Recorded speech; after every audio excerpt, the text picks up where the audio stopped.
Merhaba arkadaşlar, bugünkü videoda sizlere bullet journal yapmayı göstereceğim. Ama her zamanki gibi sulu boya ya da renkli kalemlerle değil, Adobe Illustrator üzerinden yapacağız bunu. Ben de ilk defa kullanıyorum. Hazırsanız sizlere deneyimlerimi anlatayım biraz. Kapak kısmına 2 tane fotoğraf koydum. Eğer katlarsam bu şekilde iki tarafı da kitapmış gibi gözüksün istedim. Yazıcımdan A4 kağıdına bastırarak çıkardım. Bizim tasarlayacağımız da bu şekilde olacak. Aynı zamanda sizin de indirebilmeniz için aşağıya bir link bırakıyor olacağım. O linkte bu videoda tasarlayacağımız Eylül ayının kişisel ajandasını bulacaksınız.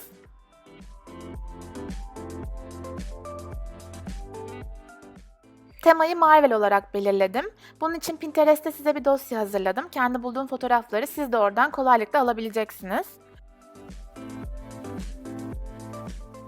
İlk sayfayı fikir ve yapılacaklar olarak ayarladım. Buraya aklıma gelen herhangi fikir, gezmek olabilir, YouTube'umla ilgili fikirler ya da yapılacaklar, her şeyi yazdım. Diğer sayfam diziler ve Marvel tabii ki. İzlemek istediğim diziler ve Marvel'in sıralı tüm listesine ekledim ve tekrar baştan izlemeye başladım. Bir sonraki sayfayı giderler ve YouTube sayfası yaptım. Giderler sorumlu olduğum, unutmamam gereken ödemelerimi yazdım. YouTube kısmına da aklıma geldiğinde unutmamak için hatırlamam gereken fikirleri yazdım. Daha sonra böyle bir sayfa tasarladım. Diğer izlediğim bullet journal videolarında böyle bir sayfa vardı, o yüzden koydum. Ama ben asla kullanamadım. Bana hiç yararlı olmadı.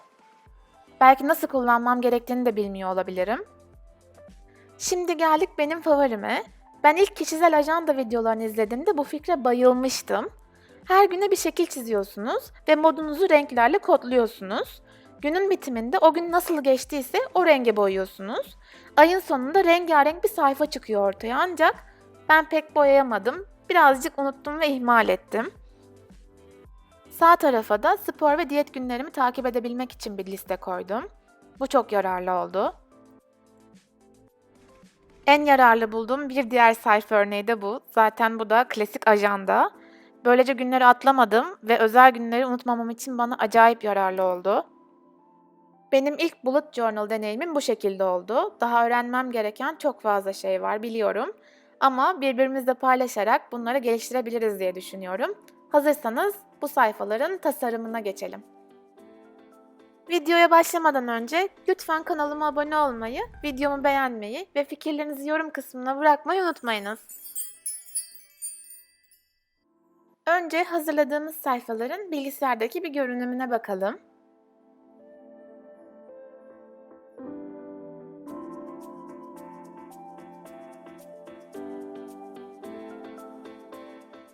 Yatay bir A4 sayfası açarak işe başlıyorum.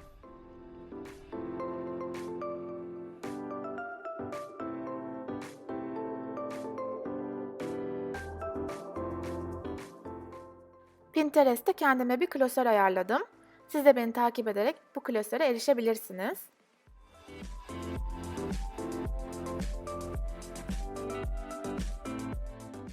İlk kapağı hazırlıyorum. Zaten çok bir tasarım bir şey yapmayacağız. Fotoğraf kopyalayıp yapıştıracağız. Fotoğrafın büyüklüğü değişmesin diye küçültürken Shift'e basarak küçültüyorum. Adobe Illustrator evrensel bir program. Yani bu videoyu izleyen yabancı biri de benim ne yaptığımı çok kolay anlayabilir. Ben yeni başlayan arkadaşlara yardımcı olmak için bu videoda kullandığım klavye tuşlarına daha fazla önem vererek anlatmaya çalışacağım. Burada Eylül yazısını fotoğraf olarak ekledim. Az önce yaptığım işlemle onu vektöre çevirdim ve içinin renklendirmesini değiştiriyorum. Bir harfi renklendirdikten sonra i harfine basıp diğerlerini de seçerek hepsini aynı renge boyayabilirsiniz. Bu bir kolaylıktır.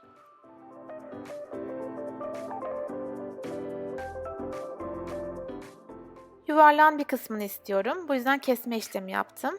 C harfine basarak 2 tane nokta belirleyip geri kalanı kestim.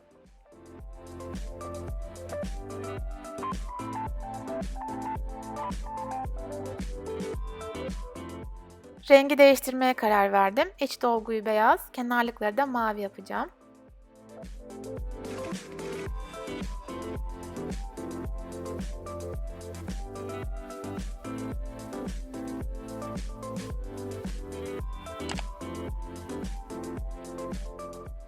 Burada resmi Eylül yazısının arkasına atıyorum ki resmin beyaz kısımları yazıyı kapatmasın.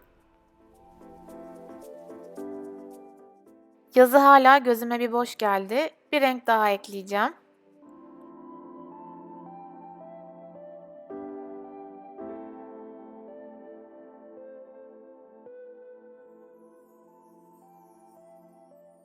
Yeni bir sayfa daha ekliyorum. Ben aşağıdaki linke size bu ajandanın hem PDF formatını hem de illüstrasyon formatını da ekleyeceğim. Yani benim aldığım gibi bu taslakları siz de kopyalayıp kendi ajandanıza ekleyebileceksiniz. Ve hatta üzerinde oynamalar yapabileceksiniz. Şu an bastığım tuşla taslağım sayfaya ortalandı.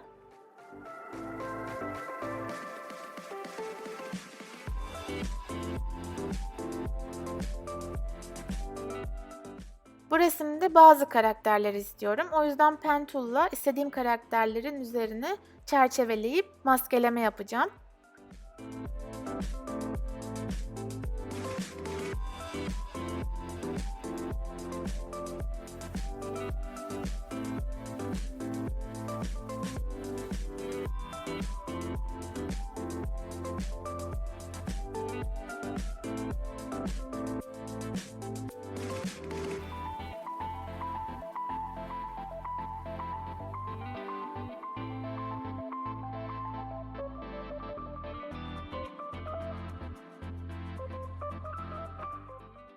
Ctrl+C ve Ctrl+V'ye basarak buradaki kopyalamak istediğim şekilleri kendi sayfama yapıştırıyorum.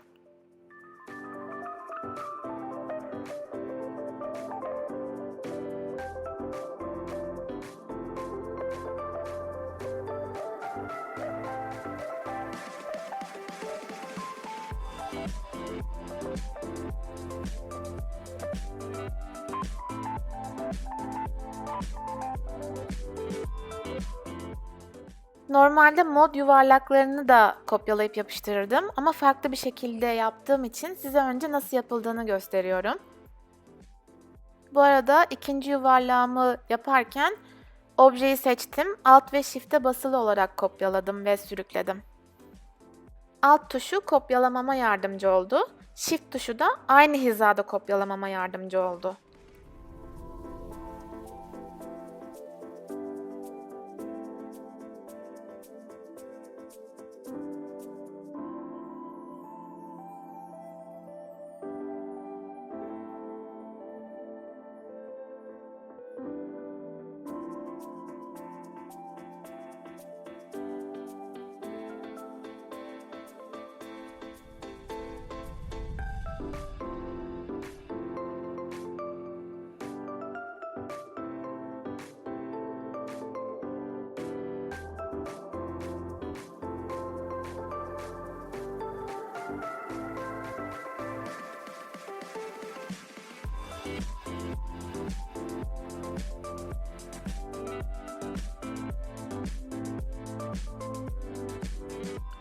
Aynı mod yuvarlaklarını yaptığım şekilde şimdi 31 adet yuvarlak daha yapacağım.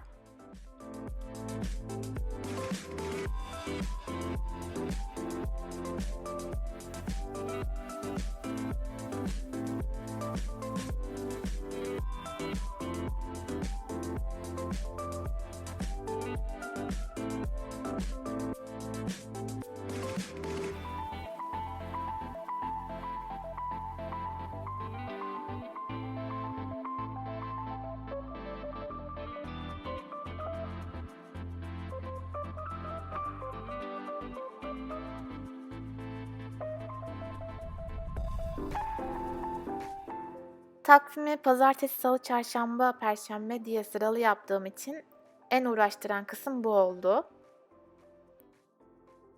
Burada yaptığım tek şey bu ajanda grup halinde olduğu için grubun içine giriyorum. Bunu da çift tıklayarak yapıyorum. Daha sonra da yuvarlakların ve sayıların yerlerini değiştiriyorum.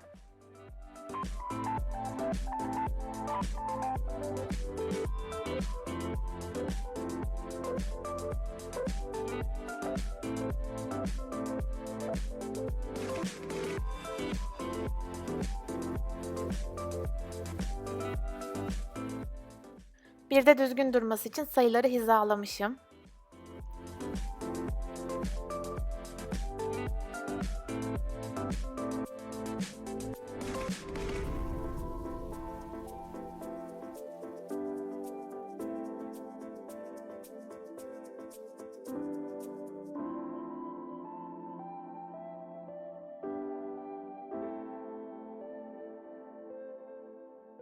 Belki not almam gerekirse diye bir yer daha yapıyorum.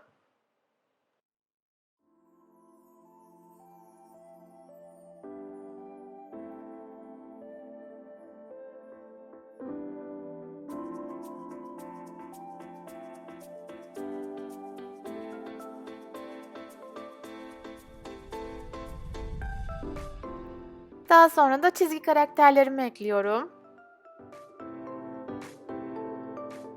Bu çizgi karakterlere baktıkça içime bir sevgi pıtırcıklığı kaplıyor. Hatta bunlar telefon arka planı olarak tasarlanmış. Belki siz de öyle kullanabilirsiniz. Bu arada önemli başka bir detay daha paylaşayım. Eklediğiniz görsel sayfadan taşıyorsa normalde PDF olarak kaydettiğinizde sadece sayfayı dikkate alacaktır. Bilginiz olsun.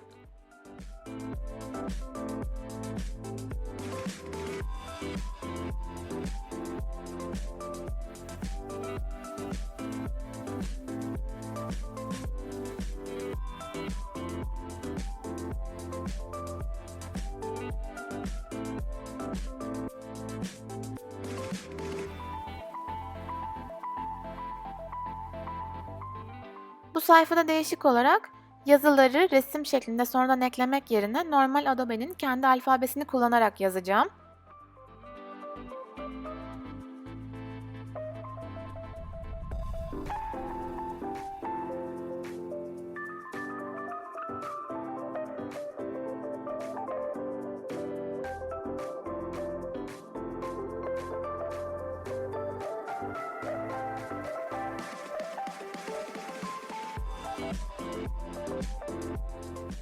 Önce harfleri yazıyorum, daha sonra onu çizime çeviriyorum.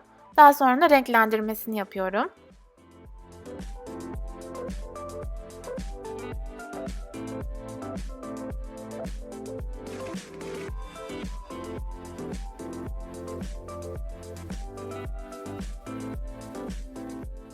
Yazıyı anlattığıma göre alttaki not kısmını anlatayım şimdi de.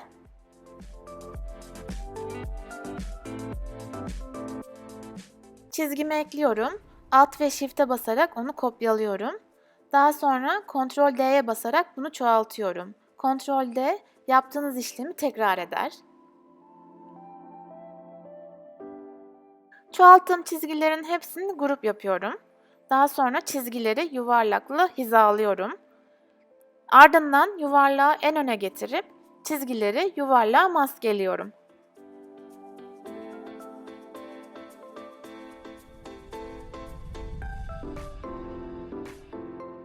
Az önce yaptığım not kısmını alta basarak çoğaltıyorum. Bu sefer Shift'e basmadım çünkü Shift aynı hizada kopyalar.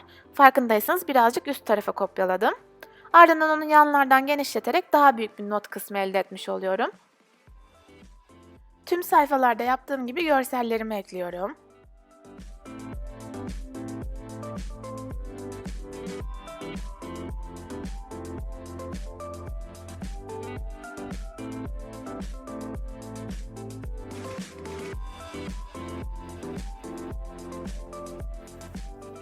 Çizgilerimi birazcık solduruyorum.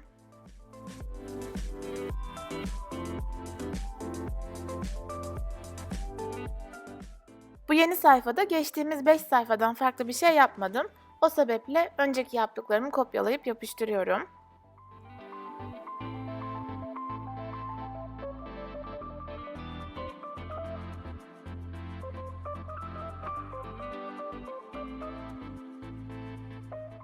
Film listesini Google'dan buldum. Marvel 2019 izleme sırası yazarak siz de bulabilirsiniz. Yeni sayfada önceki yaptığım sayfalardan farklı olarak sadece yazının renklendirmesini değişik olarak yaptım. Onu da nasıl yaptığımı şimdi gösteriyorum.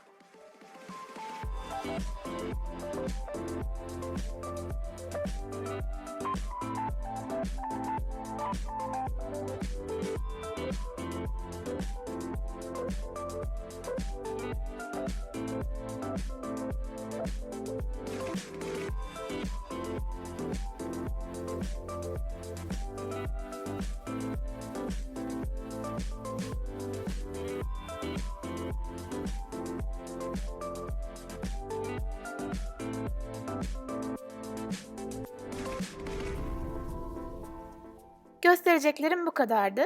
Dediğim gibi ben ilk defa kullandım. Bence hayatınızı düzenlemek için eğlenceli bir fikir. Gösterdiğim tekniklerle siz de kendi sayfalarınızı oluşturabilir, başlıkları değiştirebilir, yeni sayfalar ekleyebilirsiniz. Deneyimlerinizi ve önerilerinizi yorum kısmına bekliyorum. PDF olarak kaydediyorum. Bunu yazıcıdan kolayca çıkarabilirsiniz.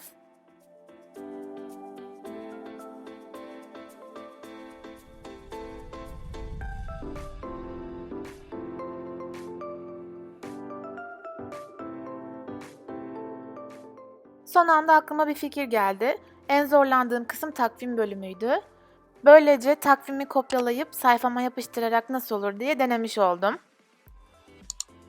Takvimin ekran görüntüsünü alıp etrafını sadece Eylül ayı kalacak şekilde kırparak yerleştiriyorum.